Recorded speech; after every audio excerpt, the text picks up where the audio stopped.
Live from downtown Bakersfield, 23 ABC News at 11 starts now. Good evening. We begin tonight with the new development concerning cases of the coronavirus in the United States. San Diego announcing its first confirmed case of the disease. An official confirmed it with our sister station in San Diego. Former 23 ABC reporter, now with our affiliate KGTV, Laura Acevedo, has been at UC San Diego, where they are treating the patient this evening and has the latest. We know the patient is an adult male who traveled from Wuhan, China to MCAS Miramar on the first flight last week. We know that person is currently being treated here at UCSD in isolation. Now, the first flight was carrying 167 evacuees. It arrived last Wednesday on base. Officials confirmed there have now been 9 people removed from quarantine at Miramar and moved into isolation, either at Rady Children's Hospital or here at UCSD. There is 1 positive case, 6 people who tested negative for the virus and are now back in quarantine, and 2 whose results are still pending. Again, we can now confirm that San Diego County has its first case of coronavirus. I am told that patient is doing well and is in isolation. Reporting from San Diego, Laura Acevedo.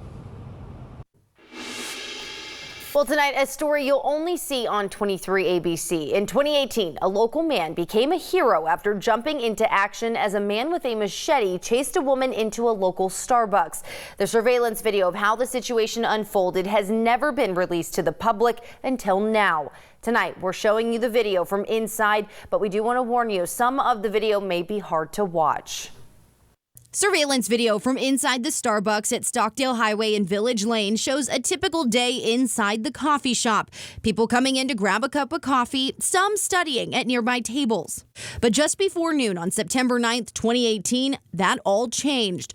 No one in the store knew that nearby a domestic violence situation was unfolding. They may be at the Starbucks California in Stockdale. We're receiving a man with a knife at that location. Around 11:45 a.m., a woman runs into Starbucks appearing to be in distress.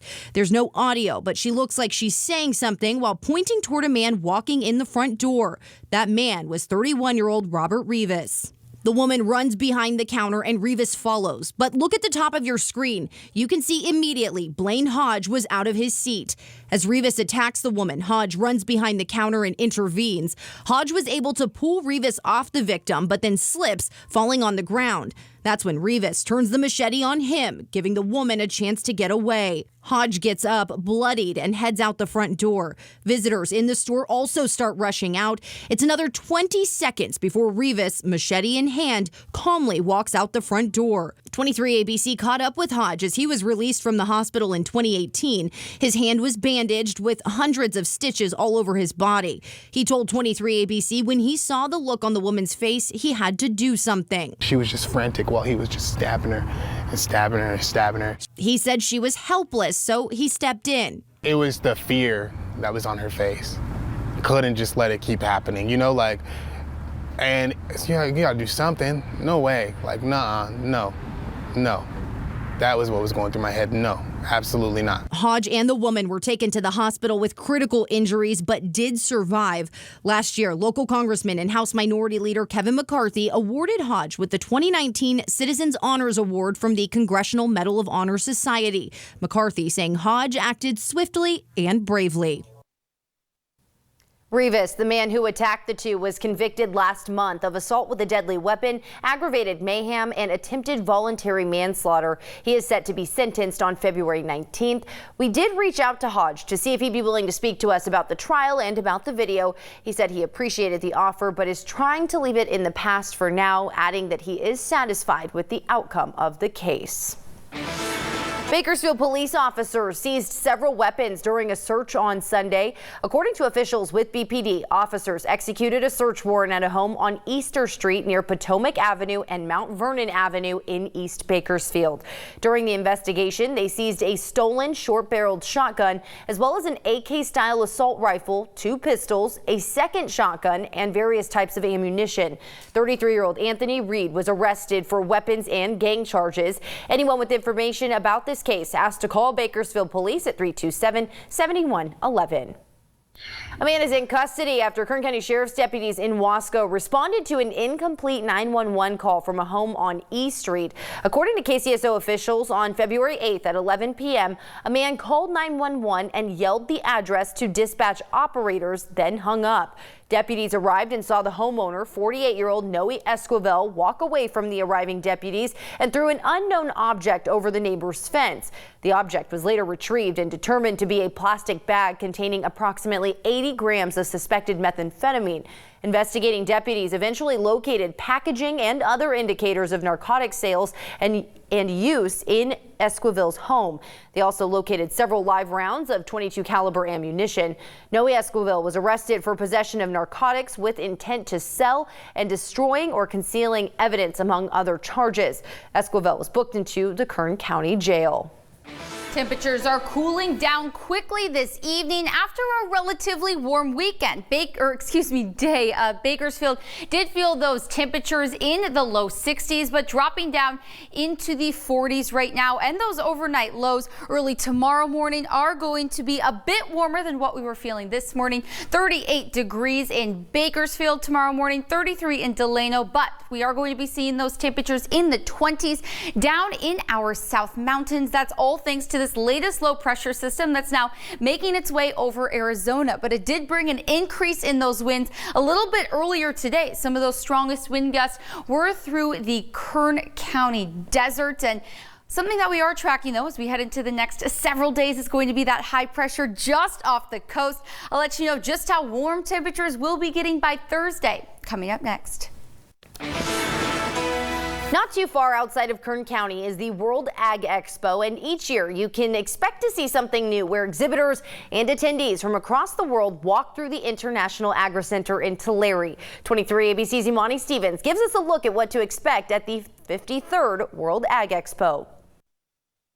This is the place where once every year the focus is agriculture, and this year is like any other, but one of the new exhibits that you can expect to see here focuses on industrial hemp. Hemp is now in the Farm Bill, and with that being the case, this year we invited some of the longtime names in that business to come to the show. It is an educational atmosphere. The Farm Bill, signed by President Trump in 2018, legalizing the growth of industrial hemp. And this year at the World Ag Expo, attendees can visit the Hemp Education and Marketing Pavilion, featuring exhibitor spaces and a seminar stage.